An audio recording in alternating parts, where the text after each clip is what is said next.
திண்டுக்கல் மாவட்டத்தினுடைய இந்திய யூனியன் முஸ்லிம்களுடைய மாவட்ட தலைவர் மரியாதைக்குரிய மௌலானா மௌலவி அஜரத் அவர்களை கருத்துரை வழங்க அன்போடு அழைக்கின்றோம். அஸ்ஸலாமு அலைக்கும் வரஹ்மத்துல்லாஹி வபரகாத்துஹு. கண்ணியமிக்க அல்லாஹ்வுடைய ஆலயத்தினுடைய இந்த சிறப்பு விழாவினுடைய தலைவர் அவர்களே, அல்லாஹ்வின் இல்லத்தை தம் புனித கரங்களால் திறக்க இருக்கின்ற எங்கள் பாசத்துக்குரிய அரசியல் ஆசான், அரசியல் சூஃபி பேராசிரியர் சுரந்தகை அவர்களே, கண்ணியத்துக்குரிய உலமாக்களே, சங்கைக்குரிய சான்றோர்களே, அல்லாஹ்வுடைய மஸ்ஜிதை அல்லாஹ் புகழ்ந்து சொல்லுகிறார். மஸ்ஜித் என்கின்ற வார்த்தை சஜத என்கின்ற வார்த்தையிலிருந்து பிளந்தெடுக்கப்பட்ட வார்த்தை. அந்த வார்த்தை அல்லாஹ்வுக்கு ரொம்ப பிரியமான வார்த்தை. ஆகையினால்தான் பல இடங்களிலே குர்ஆன் ஷரீஃபிலே மஸ்ஜித் உஸ்ஸிஸ அலா தக்வா சுப்ஹானல்லதி அஸ்ரா பி அப்திஹி லைலன் மினல் மஸ்ஜிதில் ஹராம் இலல் மஸ்ஜிதில் அக்ஸா.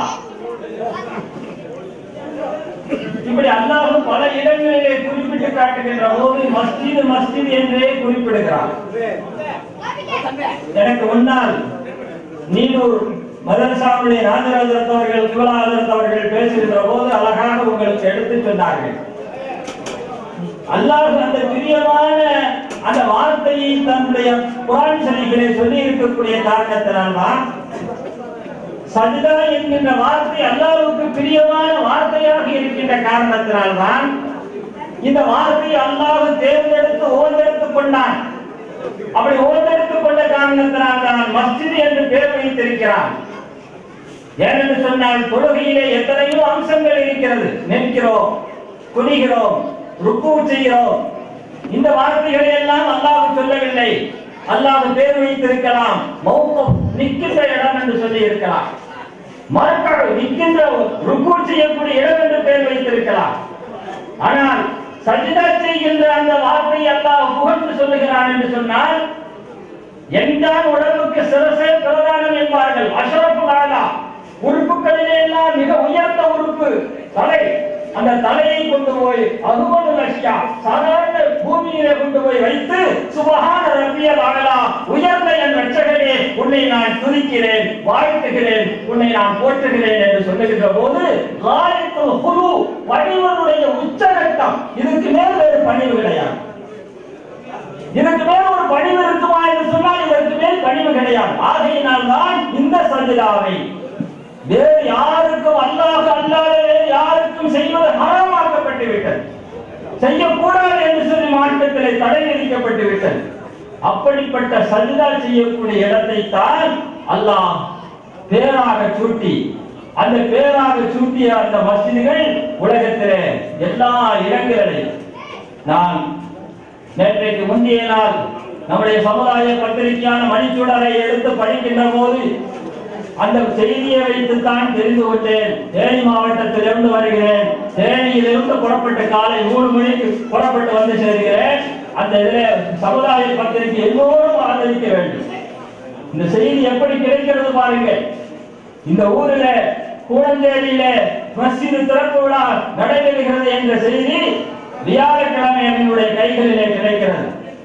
மஸ்ஜித் எங்கே திறந்தாலும் போய்விட வேண்டும் என்கிற ஒரு பழக்கத்தை நான் வைத்திருக்கிறேன். எங்கே என்று சொன்னால் நபி ஸல்லல்லாஹு அலைஹி வஸல்லம் அவர்கள் முதலாக மதீனாவுக்குள்ளே சென்றவுடனே செய்த வேலை என்னவென்று சொன்னால், மதீனாவுக்குள்ளே நுழைந்தவுடனே பள்ளியைத்தான் கட்டுகிறார்கள். குபாவிலே நுழைந்தவுடனே முதலில் பள்ளியை கட்டுவதோடு மட்டுமல்ல, தாங்களும் சேர்ந்து வேலை செய்கிறார்கள்.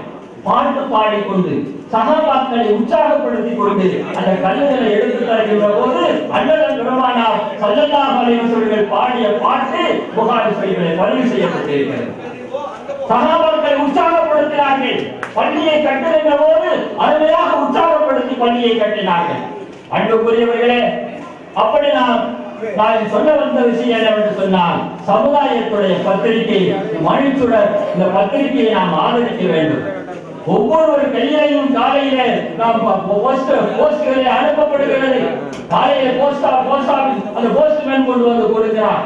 சமுதாய செய்தி, ஹதீஸ்கள், குர்ஆன் ஆயத்துகள், விளக்கங்கள், நபி ஸல்லல்லாஹு அலைஹி வஸல்லம் வாழ்க்கை வரலாறுகள், எல்லா சமுதாய செய்தி என்ன நடக்கிறது என்பதை உங்களுக்கு தெளிவுபடுத்தக்கூடிய பத்திரிகையை நாம் படிப்போமே. ஆனால் அல்லாஹ் எதை விரும்பினானோ குர்ஆனிலே இக்ரா பிஸ்மி ரப்பிக்கல்லதி அல்லம பில் கலம் என்று சொன்னானே, பேனாவை கொண்டு மனிதனுக்கு தெரியாத விஷயத்தை எல்லாம் கற்றுக் கொடுத்தோம் என்று சொன்னானே, அந்த பேனாவுடைய வலிமை சமுதாயத்தில் ஒரு நமக்கு என்ன செய்தி நடக்கிறது என்று நாம் புரிந்து கொள்ள முடியும். அன்புக்குரியவர்கள், இந்த நல்ல நேரத்தில் உங்களுக்கு நான் தெரியப்படுத்திக் கொள்கிறேன். அன்புக்குரியவர்களே, சமுதாயத்துடைய பத்திரிகை, இந்த பத்திரிகை ஒரு 500 ரூபாய் சந்தா, 6 மாச சந்தா. இந்த சந்தாவை கட்டுகின்ற போது நமக்கு எல்லா செய்திகளும் கிடையாது. எங்கெங்கே பள்ளிவாசல் திறக்கப்படுகிறது, எங்கெங்கே மதரசாக்கள் திறக்கப்படுகிறது, சமுதாயத்தில் என்ன நடந்து கொண்டிருக்கிறது யாருக்காவது தெரியுமா என்று சொன்னால் தெரியவில்லை. சமுதாயத்தில் என்ன நடந்திருக்கிறது யாரும் புரியவில்லை. நடந்து கொண்டிருக்கக்கூடிய நிகழ்ச்சிகளை எல்லாம் நாம் புரிந்து கொள்ள வேண்டும் என்று சொன்னால் நாம் பத்திரிகை படிக்க வேண்டும். எப்படி கேரளாவிலே சந்திரியா பத்திரிகை ஒவ்வொரு வீடுகளுக்கும் சென்றடைகிறதோ, அதுபோல இந்த பத்திரிகை ஒவ்வொரு வீடுகளையும் காலையில வந்து வருகையானால் இன்றைக்கு என்ன நடந்திருக்கிறது, சமுதாயத்திலே என்ன பிரச்சனைகள், இந்த பிரச்சனைக்கு என்ன தீர்வு என்ன என்கிற விவரத்தை எல்லாம் நமக்கு தெளிவுபடுத்தக்கூடிய ஒரு அறிவுகள் நமக்கு கிடைக்கும். அல்லாஹ் சுப்ஹானஹு வ தஆலா இந்த பள்ளிவாசல் திறப்பு விழாவிலே பேசுவதற்கு வாய்ப்பளித்த நம்முடைய தஞ்சை மாவட்டத்துடைய செயலாளர் அவர்களுக்கும், இந்த கூடஞ்சேரியுடைய இந்த பள்ளிவாசல் நிர்வாக கமிட்டியினர் நாட்டாளர் எல்லோருக்கும் என்னுடைய நன்றியை தெரிவித்துக் கொள்கிறேன். வாசல் தாவானா அல்ஹம்துலில்லாஹி ரப்பில் ஆலமீன். அஸ்ஸலாமு அலைக்கும். திண்டுக்கல் மாவட்ட இந்திய யூனியன் முஸ்லிம் லீக்குடைய செயலாளர் மௌலானா மௌலவி சர்வதி ஹஜரத் அவர்களுக்கு நம்முடைய சிராஜி அவர்களுக்கு பொழுது பட்டாடை போட்டி கௌரவிப்பார்கள்.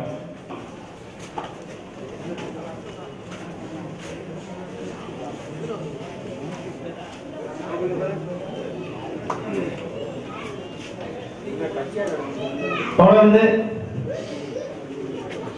நம்முடைய மதிப்பிற்கு மரியாதைக்குரிய நமது மாவட்டத்தினுடைய முக்கிய இடமாகிய ஆவூரை சார்ந்த மௌலானா மௌலவி அல்ஹாஜ் எம் அப்துல் ஷாக்கர் ஃபாஜில் மன்வி அவர்கள் சிறப்புரையாற்ற அன்போடு அழைக்கின்றோம்.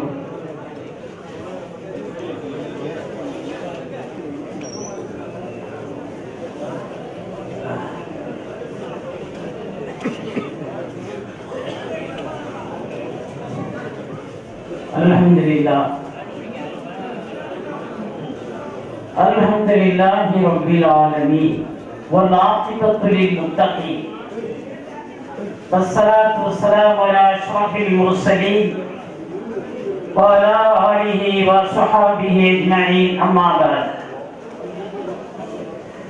فقد قال الله سبحانه وتعالى في محكم التنزيل والفرقان المجيد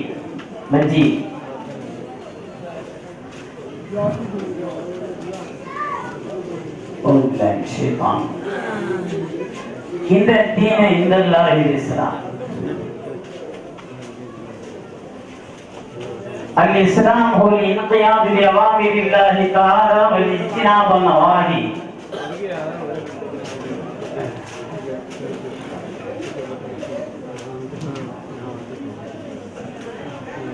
وقال تعالى في آية أخرى: إنما الخمر والميسر والأنصاب والأزلام رجس من عمل الشيطان فاجتنبوه لعلكم تفلحون. فقد ورد في الخبر عن سيد البشر أنه قال رسول الله صلى الله عليه وسلم: الخمر جماع الاسم. صدق رسول الله صلى الله عليه وسلم. நெறிநிலை இனியா மரமகழ்ந்து நெடுநிலம் எங்காவும் பறந்து துறவரம் தவறி இல்லறம் அடைந்து சுடரிலா மனையது போல குறைபடும் காலம் இருளரும் குபரின் குலமது தரநடி விளக்க மறுவிழா நிழந்த முழுவதி போல் அவதரித்த முஹம்மது ரசூலுல்லாஹி ஸல்லல்லாஹு அலைஹி வஸல்லம் அவர்கள் மீதும் அன்னாரின் அடிச்சுவட்டை பின்பற்றி ஒழிய உத்தம சஹாபாக்கள் பெரியோர்கள் நல்லவர்கள் நம்மவர்கள் அனைவர்கள் மீதும் இறைவனின் பேரருள் எந்தெந்த குறித்தாக என்று இறையிடத்தில் முறையோடும் நிறைவோடும் சிரம் தாழ்த்தி கரவேந்தி பிரார்த்தித்தவனாக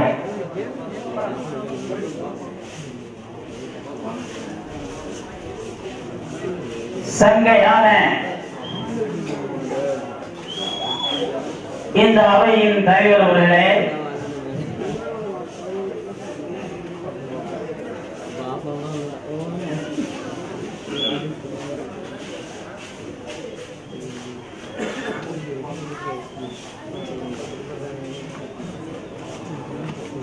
அடக்கத்தின் பிள்ளையாக ஒழுக்கத்தின் சிகரமாக இந்த சமுதாயத்தினுடைய தலைமகனாய் கல்லூரியை கண்ட கலைமகனாக என்றுமே என் பேர் இறுதி மூச்சு வரை பேராசிரியர்.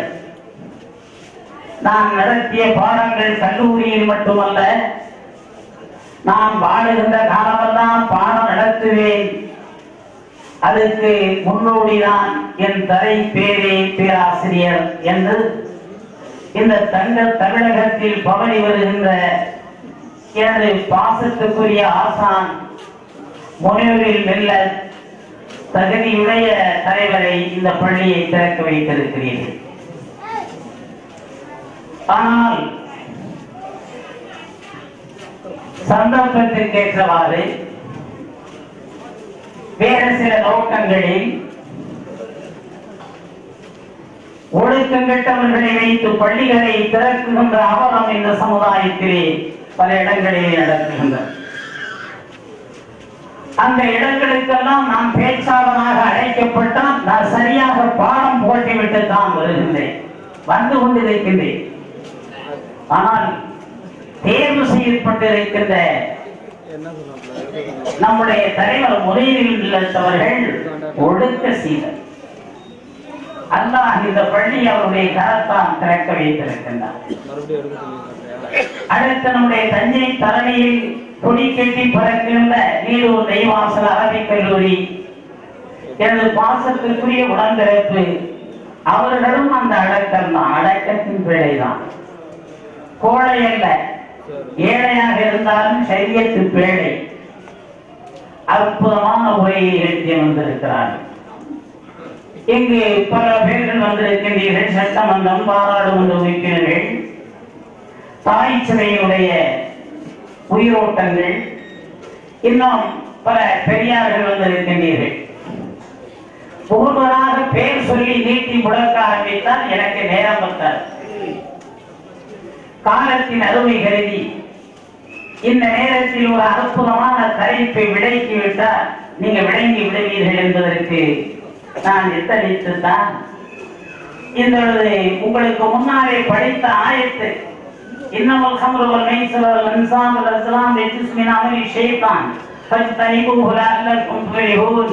என்ற வசனத்தை படித்தேன். ஒரு நாள் நானும் என்னுடைய நண்பர்களும் பேசிக் கொண்டிருந்த ஆலிம்சார்கள்,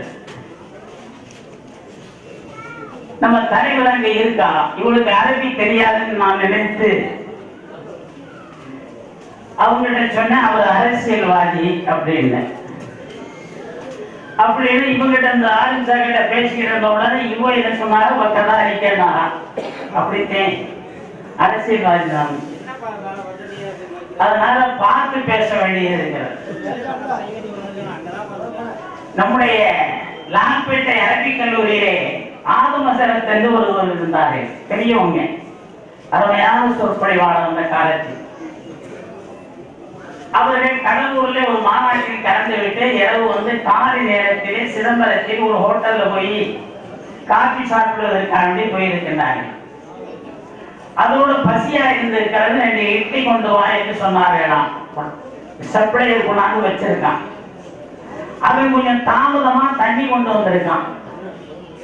அப்ப அதில் சொன்னாங்களா, ஐயஹிமா ஈத்தில்மா அப்படின்னு சொல்லியிருக்கா. அதற்கு என் கழுத தண்ணி கொண்டுகிட்டு வா அப்படின்னு. அவனுக்கு அரபி தெரியாதுன்னு சொல்லி அவன் மரபாரி, அவன் விவரமான ஆளு பையன் வாலிபன். அதற்கு எல்லாம் சாப்பிட்டுட்டு பில்லு கிளாஸ் கொடுத்து எல்லாம் இது பண்ணிட்டு அதை வாங்கிட்டு பில்லை இப்படி வரும்போது எந்திரிக்கிறதுக்கு முன்னால அவன் பக்கத்துல வந்தான். லைசான ஹிமாரும் வாந்த ஹிமாரும், லைசான ஹிமாரும் வாந்த ஹிமாரும், லைசான ஹிமாரும் வாந்த ஹிமாரும். நான் கழுதை இல்லை, நீ தான் கழுதை, நீ தான் கழுதை, நீ தான் கழுதைன்னா அது மாதிரி எங்கேயாவது போய் மாட்டிக்கிட்டு முனிவின் மில்லத்துக்கு அரபி தெரியாதுன்னு அது பல்கலை மேலே உருதா அரபியா ஆங்கிலமா சொல்லமா வேண்டும். இருக்கக்கூடிய ஜமாத்தார்கள் எல்லாம் வந்து உங்களை வரவேற்று அங்க உட்கார வைங்க. யார் யாரு எப்படி வந்திருக்காங்கன்னு நமக்கு தெரியாதுல்லவா? ஆனா எல்லாரும் இப்ப வாயை மூடிட்டிய. எனக்கு மட்டும் திறப்பு, உங்களுக்கெல்லாம் பொறுப்பு வாயை மூடுது. நீங்கள் செடிகளை இங்கே தாழ்த்த வேண்டும். இறையை மறையை மன்னரை மறுமையை பற்றி பேசப்பட்டால் அந்த இடத்தில் உங்களுடைய செடிகளை இங்கே தாழ்த்துங்கள், வாயை மூடுங்கள். ஐம்பரும், அதாவது 5 புலன்கள் 4 புலன்களை உள்ளடக்கி இருப்பதுதான் மண்டை தலை. அதுல ஒண்ணு கேள்வி, இன்னொன்னு பேசக்கூடிய, ஒண்ணு ஒலிய வாங்கக்கூடியது, இன்னொன்னு ஒலிய வெளியாக்கக்கூடியது.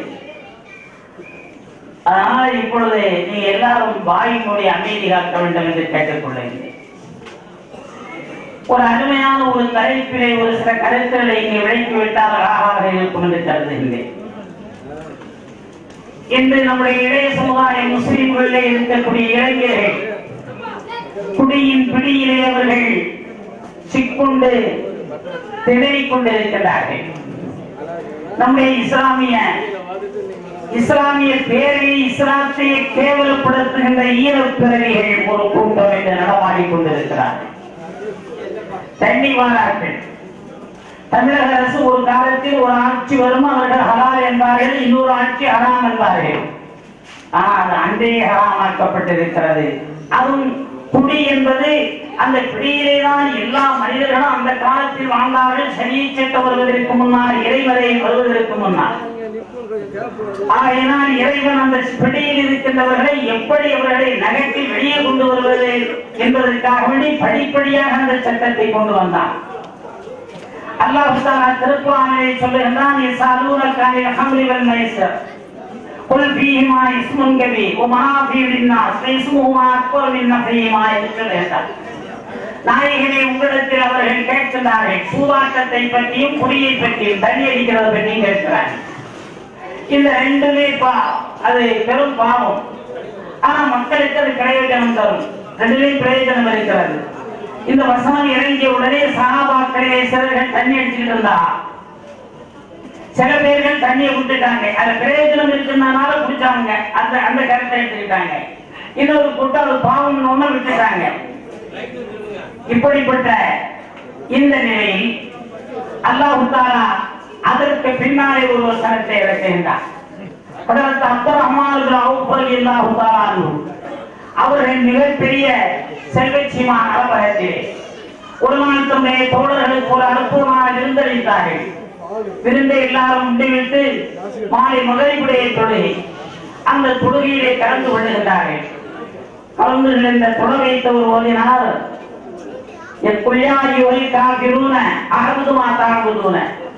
காவிரிகளை நீங்கள் எதை வணங்குகின்றீர்களோ அதை நான் வணங்குவேன் என்று ஓதினார். உடனே பார்த்தான் அல்லாஹ் தஆலா, அல்லாஹ் அடுத்த வசனத்தை சொல்லிட்டான், பலா தக்ரபு ஸலாத வஅன்தும் சுகாரா ஹத்தா தஅலமு மா தகூலுன. நீங்கள் தொழுகை போதை உடையவர்களாக, தண்ணீர் அடித்து போதை உடையவர்களாக இருக்கும்போது தொழுகையில் நெருங்காதீர்கள். எப்போ உங்களுக்கு நீங்க பேசக்கூடியது அது எப்படி இருக்கிறது, சரியத்துக்கு இனிப்பா அல்லாஹ்வுக்கு பிடிக்காதோ அதையெல்லாம் நீங்கள் விளங்குகின்ற வரை நிச்சயமாக அதை துடைய விட்டு நீங்க தூரமா இருக்கணும். அதற்கு பின்னாலே அல்லாஹ் தஆலா அதற்கு சஹாபாக்களே ஒரு குழுவினர்கள் வந்தார்கள். யா ரசூலல்லாஹ் அஃப்தினா பில் ஹம்ரி, மதுபானத்திலே எங்களுக்கு ஒரு நல்ல தீர்ப்பு வேண்டும் என்று கேட்டுக்கொண்டார்கள். காரணம் என்ன? فإنها مذهبة للعقل ومصيبة للمال. நாயகமே, அதிலே பொருள் பறிப்பு இருக்கிறது, அதே நேரத்திலே அறிவு பேதமடைகின்றது. இதனால் கண்டிப்பாக இது வேண்டாம். யார் பேசுறா? நான் பேசும்போதுதான் அந்த ஜனங்களுக்கு தெரியும் நல்ல திட்டமிட்டு பேசுறது, அதாவது இவனுக்கு எப்படி கெடுப்போம்னு. அதனால நான் பேசும்போது எனக்கு பேசாதீங்க, தலைவர் பேசும்போது பேசுங்க. ஆமா, அதனால நானும் இப்போ ஒரு கெடுதலையை செய்யணும், அதனால சொல்றேன். இந்த வேலையெல்லாம் வச்சுக்கிட்டு எனக்கு பிடிச்ச விஷயம் வாயை மூடி இருக்கணும்னு சொல்லியிருக்கேன். 144 அந்த நம்பர் இப்ப என்ன பாடுபடுதுன்னு தெரியும். நேற்று முழுக்க டிவியில அறிவிச்ச போது அப்பொழுது இப்படி இந்த தொழுகையில் இருந்த நிலைமையான உடனே அந்த சஹாபாக்கள் வந்து கேட்டார், இப்படி பொருட்சேதம் பொருட்சிதைவு ஏற்படுகிறது, அறிவு பேதம் ஏற்படுகிறது, அதனால ஒரு நல்ல ஒரு ஆணித்தரமான ஒரு சட்டம் எங்களுக்கு வேண்டும் என்று அண்டலம் பெருமான் ஸல்லல்லாஹு அலைஹி வஸல்லம் கேட்டார்கள். உடனே அல்லாஹ்விடத்தில் வேண்டி ஹதரத் ஸல்லல்லாஹு அலைஹி வஸல்லம் அவர்களுக்கு ஆயத் வேதவசனம் இறங்கிவிட்டது. இன்னமல் ஹம்ரு வல் மைஸிர் வல் அன்சாப் வல் அஸ்லாம் ரிஜ்ஸ் மின் அமலி ஷைத்தான் ஃபஜ்தனிபூஹு லஅல்லக்கும் துஃப்லிஹூன். நிச்சயமாக மதுபானம் அருந்துவதும் அதே நேரத்திலே நீங்கள் சூதாடுவதும் சூதும் மதும் சிறைவணக்கம் புரிவதும் இன்னும் அடுத்து இருக்கக்கூடியதும் உங்களுக்கு நிச்சயமாக ஹராமாக்கப்பட்டிருக்கிறது. இந்த ரெண்டை பற்றி நமக்கு பிரச்சனை இல்லை. சூது, மாது, மது முதல்வர் அவர்கள் நீடூர் முதல்வர் அவர்கள் சொன்னார்கள், மாது படுகிற பாடு என்ன, காரணம் என்ன? ஒழுக்கக்கேடுகள் நிலவிஞ்சி போனது. இன்னைக்கு மனிதர்கள் இளைஞர்கள் அவர்கள் செல்லை பார்த்து மிருகங்களாக மாறிவிட்டார்கள். பெருமானார் ஸல்லல்லாஹு அலைஹி வஸல்லம் 1400 ஆண்டுகளுக்கு முன்னால் பின்னி வர இருக்குகின்ற இந்த செல் என்ற நவீன கருவியை பற்றி அப்பவே சொல்லிட்டாங்க. சில் மன் கத்தஹக்க வாஃபம்மன் மரமக்க வஹசி நிலாமன் அஸாஹ இலைக்க என்று சொன்னார்கள். உங்களுக்கு யார் ஒரு தொடர்பு இல்லையோ அந்த தொடர்பை நீங்கள் வைத்துக் கொள்ளுங்கள் என்றார்கள். அப்படி வைக்க முடியவில்லை. பல கண்டங்கள், பல மாவட்டங்கள், பல மாநிலங்கள், பல நாடுகள் ஒன்றும் செய்ய முடியவில்லை. அதை சுருக்கமாக கேட்பதற்கு ஒரு நெருக்கமான கருவியை வெளிநாட்டவர் பிடித்துக் கொண்டு வந்திருக்கிறார். அதுதான் செல்லு. அது அரபி சொல்லிலே செல், நீ சேர்ந்தது. அது கொஞ்ச நாள் ஆக ஆக எப்படி ஆகி போச்சு, நீ செல் இருக்காத, எங்க போனதோ அங்க போ, எந்த ஓரஞ்சாரங்களுக்கு போனது காரணமான ஹராத்து வேலையை நீ பண்ணு என்று சொல்லி அங்கே அனுப்பிவிட்டார்கள். அப்படிப்பட்ட நிலைக்கு ஆளாகிவிட்ட காலகட்டத்திலே நாம் வாழ்ந்திருக்கின்றோம். அருமை சகோதரர்களே, குறிப்பாக இளைஞர்களே, 1.5 கோடி இளைஞர்கள் எல்லா மதத்தவர்களிலும் உள்ளவர்கள் இந்த குடியின் பிடியில் இருக்கின்றார்கள் என்று ஒரு கட்சியின் தலைவன் அழகாக சொல்லி இருக்கின்றார். என்றால் ஒவ்வொரு குடும்பமும் படுகின்ற பாடு, எத்தனை தாலிகள் இந்த குடியால் அறந்தது, எத்தனை குடும்பங்கள் சிதைக்கப்பட்டது, எத்தனை பேர்களுக்கு சீரழிவு ஏற்பட்டது அழகாக சொன்னார். எங்களுடைய நெல்லை சீமையிலே காயல் திருநகரம், அந்த காயல் திருநகரத்திலே அங்கே இருந்த மதியமீர்த்த புலவர் என்று ஒருவர் இருந்தார். அவர் நிகராக நம்முடைய புரட்சி கவிஞன் பாரதிக்கு ஒப்பாக இருந்த அந்த ஆள் அவர் நம்முடைய இஸ்லாமிய சமுதாயத்திலே என்ன புறையுடல்கள், என்ன அசிங்கங்கள் இருக்கு, அதையெல்லாம் சாடி பாடி இருக்கின்றார். அதில் மதுவை பற்றி சொல்லுகின்றார். மது அருந்துகின்றவனுக்கு என்ன கேடுகள் வரும் அப்படியே அடுக்கி காட்டுகின்றார். ஒருத்தன் மது அருந்தினால் மதிகெட்டு உடல் கெட்டு மானம் கெட்டு, மதிகெட்டு உடல் கெட்டு மானம் கெட்டு, மனித குணம் அத்தனையும் மாறி கெட்டு, விதி கெட்டு நிலை கெட்டு வெட்கம் கெட்டு, விண்ணார்ந்த புகழ் கெட்டு வேஷம் கெட்டு, கனி கெட்டு நிதி கெட்டு தவறி கெட்டு, கதிகெட்டு நிதிகெட்டு கவலைகெட்டு அறிவுகெட்டு பதிகெட்ட குடியினால் பண்பே போச்சு, இஸ்லாமிய மனித பண்பே போய்விட்டது என்று சொல்லுகிறார்.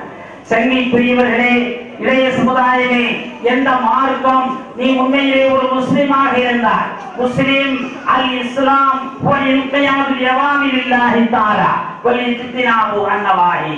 இறைவனுடைய ஏவலை எடுப்பதும் விலக்கலை விடுப்பதும் தான் ஒரு முஸ்லிமுடைய கடமை. அந்த விடுப்பதை பற்றி சொல்லுகின்ற போதுதான் மது அறந்தாரே அப்பதான் நீ மனிதன், அப்படி எல்லாம் நீ நாற்கால் மிருகம் என்று குர்ஆன் சொல்லுகிறது. சங்கைக்குரியவர்களே, இதையெல்லாம் நாம் கேட்டு அல்லாஹ் தஆலாவினுடைய சட்டத்தை பயந்து நடந்து கொள்ள வேண்டும். இளைய சமுதாயமே, நீ இஸ்லாத்தை கேவலப்படுத்தாதே. அப்படி நீ குடித்தாலும் அல்லாஹ் இடத்தில் நாம் தைரியம் இருக்கு பார்த்துக் கொள்ளலாம் என்றார். நீ பல மாற்று மருத்துவர்கள் குடிக்கின்ற இடத்திலே நீ அமர்ந்து இந்த கேளிக்கையை செய்து கடைசி அவர்களெல்லாம் உன்னை தூற்றுவதல்ல, புகழையில காரி துப்புகின்ற அவலம் வேண்டாம். ஆனால் ஒரு காலத்தில் இருந்தது பீடி, அடுத்தாங்க சிகரெட்டு, அடுத்து சுருட்டு. அந்த காலத்தில் உள்ள கிழவியும் கிழவனும் ஒரு நீண்ட அளவுக்குள்ள அதாவது சுருட்டு வைத்திருந்தார்கள். அப்ப கிழவிகளுடைய மாநாடு நடக்கும் கொல்லப்புறத்துல. அதே மாதிரி கிழமை பள்ளிவாசல்ல ஒரு ரபோத்தல் சீத்தன் என்று இஸ்லாமலை கட்டி வச்சிருப்பார்கள். அந்த காலத்துல பொழுது முடிச்ச உடனே எல்லாம் உட்கார்ந்து ஒவ்வொருத்தரும் அந்த சுருட்டை தூக்கி கையில வச்சா அடிச்சா சுபஹானல்லாஹ் சொல்ல வேண்டிய தேவையில்லை. நாற்படி பெருமானார் ஸல்லல்லாஹு அலைஹி வஸல்லம் ஒரு நாள் அவர்கள் மதீனத்து அந்த பகுதியிலே போய் கொண்டிருக்கிறார்கள். அங்க துல்ஹுலைஃபா என்ற இடம் விவசாய பண்ணைகள் நிறைந்த இடம். அந்த இடத்திலே அங்கு வெங்காயமும் அது பூண்டும் பாத்திகள் விளைந்து கிடக்கிறது. ஸல்லல்லாஹு அலைஹி வஸல்லம் தன்னருமை தோழர்களோடு நடைபோட்டுக் கொண்டிருக்கின்ற போது அங்கிருக்கின்ற படைப்பினங்களை தன்னுடைய உம்மத்துக்கு காட்டி அதிலே பாடம் கற்பிக்கின்றவர்களாக இருந்தார்கள், பாட போதகராக இருந்தார்கள்.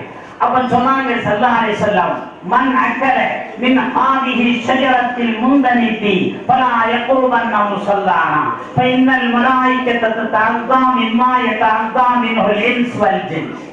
நீங்கள் இந்த வெங்காயத்தை வேக வைக்காமல் பச்சையை தின்னுட்டு பள்ளிவாசலின் பக்கம் நெருங்க வேண்டாம். காரணம், மனிதர்களும் ஜின்களும் எந்த வாடையை வெறுப்பார்களோ அதை மலக்குகள் நிறுத்துகிறார்கள்.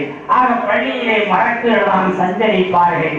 அங்கு தொழுகின்ற போது சில கிழமை அந்த காலத்துல நான் சின்னதா இருக்கும் போது பள்ளியில தொழவப்பா, அவளுக்கு பல்லெல்லாம் போயிருக்கும், நல்லா இருக்கும், முறம் மாதிரி இருக்கும் ரெண்டு அந்த கண்ணமும். அப்ப சுபான கீழே படுத்துக்கிட்டு அந்த சுருட்டை அடிச்சுட்டு சுபானவத்தியர் ஆறான்னு பக்கத்துல மயக்கம் போட்டு அவன் தூக்கி எழுந்திருக்கிற தேமுக்கும் வரல, அப்படியே கிடக்கான், மயங்கி கிடக்கான். ஏன் அழகாக சொன்னான் புரட்சி கவிஞன் பாரதி, இதை பற்றி அழகாக சொன்னான். அதாவது இந்த புகை எப்படி புகை நமக்கு பகைவன், கண்புகையும் நெஞ்சுரரும் கையால் அகர்ந்து விடும். இந்த பீடி குடிக்கிறதுனால பீடி பிரியர்களுக்கு அடிக்கின்ற சாட்டை இடுப்பு ஒடிந்து விடும் போல் தெரிகிறது. அப்படி சொல்லுகின்றான். கண்புகையும் நெஞ்சுரல். இப்ப நம்ம அந்த பசங்க சொல்லலாம், பள்ளியாசல்ல இருந்து ஒரு ஊரை சொல்ல மாட்டேன், ஏன்னா நீங்க போய் மூட்டி விட்டுறீங்க பயந்துச்சு. அந்த ஒரு காரணம் என்ன, நம்ம விழாவுக்கு கூப்பிட மாட்டாங்க, அந்த ஊரை சொல்ல மாட்டேன். அந்த ஊர்ல சின்ன பசங்க எல்லாம் நின்றுகிட்டு பீடி குடிக்கான். கண்ணு வழியை பாருங்களா, கண்ணு வழியை எல்லாம் போய் விடுதேங்க, ஒருத்தர் மூக்கொழிய விடுதேங்க, ஒருத்தர் வாய் வழி விட. ஆச்சரியமா இருக்கு, அந்த மாடை நமக்கு பிடியாது. கண்புகையும் நெஞ்சுரலும், நெஞ்சு அப்படியே உலர்ந்து போயிடும் அது பிடிக்கிறதுனால. நெஞ்சுரலும் கையால் அயர்ந்து விடும். இந்த இடத்துல அத்தா வாராது யாரு, அறிவுள்ள தந்தை. அங்கிருந்து விவசாய பண்ணையிலிருந்து வந்த உடனே மகனை கூட்டு எத்தானே போய் ஒரு 8 பீடி வைக்கும், அது சீரட்டு வைக்குவான்னு சொன்னாரு. அதை யார அனுப்பணும்னு சொல்லி இந்த அறிவுட்ட முண்டத்துக்கு தெரியல. மகனை அனுப்பினான், அவன் என்ன செய்யலாம் பார்த்தான். அத்தா பரவாயில்ல, நீங்க இப்பதானே சீரட்டு குடிக்கிய, நான் பீடியிலே வளர்ந்து அதுக்கு பின்னாலே உங்களுக்கு நான் சீரட்டை அடித்து பின்னாலே கடைசி அந்த தண்டியா இருக்கும்ல, அது என்ன சொல்றது சுருட்டு, அதுக்கு பிறகு நான் சுருட்டுறேன், நீங்களே சுருண்டு போவிய அப்படின்னு சொல்லி அவன் கடையை ஆரம்பிச்சான். இங்கிருந்து எல்லாத்தையும் கடையில போய் சிரட்டு சூட்ல அம்மா சொன்னது எல்லாம் வாங்கிட்டு கடைசியில 2 பைசா மிச்சம். அந்த 2 பைசாவுக்கு பீடி விடுங்கன்னு கேட்டான். யாருக்குடா?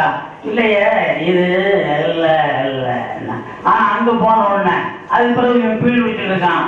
எப்படிதான் காசு கிடைச்சது? அன்னைக்கு தான் நீங்க பிடிச்ச 2 பைசா மிச்சம், ஏன் வீணா விடணும்? உள்ள புகை வகையா போனா சரி. அதுதான் புகைய வகையா கொண்டு போய்கிட்டு இருக்கேன். கண் புகையும் நெஞ்சுரலும். இவர் காரணம் என்னன்னா படம்லாம் வேற வாசிச்சு வைக்கிறது. நெஞ்சு உலர்ந்து வச்சான். முதல்ல அதை வாங்கிட்டு வாங்க, பிடிச்சாதான் எனக்கு உயிரோட்டமே வரும். சில பேர் பீடியிலே நோம்பு தரக்கானே, பீடியிலே வச்சு நகைத்து சொல்லுவாங்க. அதாவது